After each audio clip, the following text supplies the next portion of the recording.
As unoriginal as it sounds, being a VolunTEEN at the Aquarium of the Pacific has made me realize that the ocean and its inhabitants are so much more relevant than we think, and that an aquarium is more than just a whole bunch of fish on display.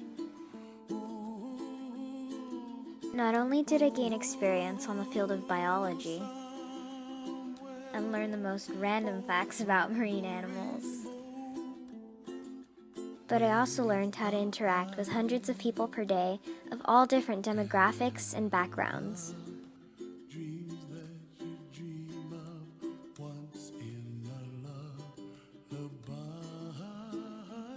One of our shifts as VolunTEENs was at Shark Lagoon, where we would hold a shark egg, or mermaid's purse as it's sometimes called, and interpret to guests as they touch real sharks.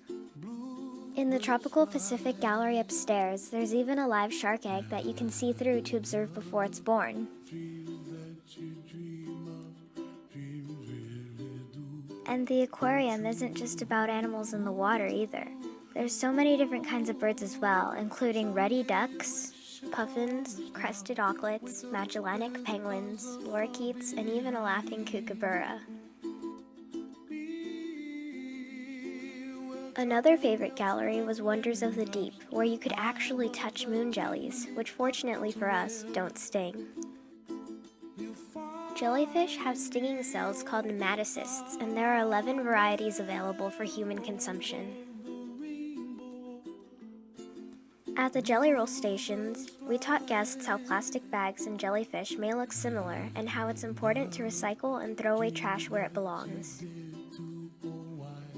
My favorite fact about jellyfish is that they're cannibals. Well, at least the larger species are.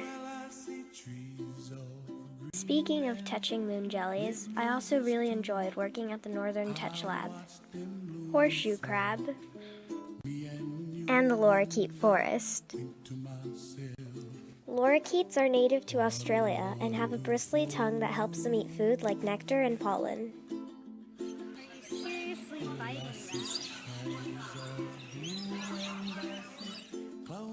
However, out of the many species that we have at the aquarium, the one that I love the most are the sea otters.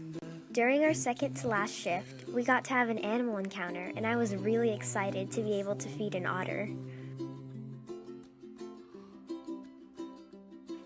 We fed Brooke and Charlie, the two eldest sea otters at the aquarium.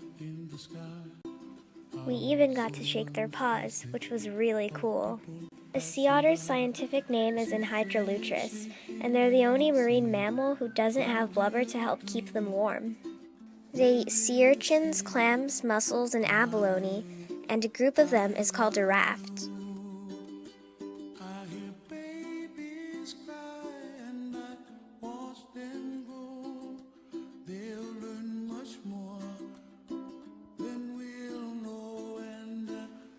I want to become a biomedical engineer when I get older, and the aquarium has inspired me further to get involved not only in life on Earth, but life under the sea.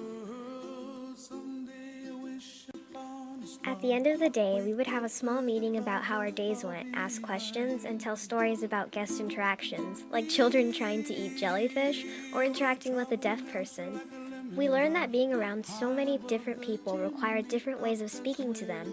For example, explaining the growth cycle of a jellyfish to an adult versus to a child, or helping a visitor from another country find a certain exhibit. What kind of turtle is that, do you know? An olive ridley sea turtle.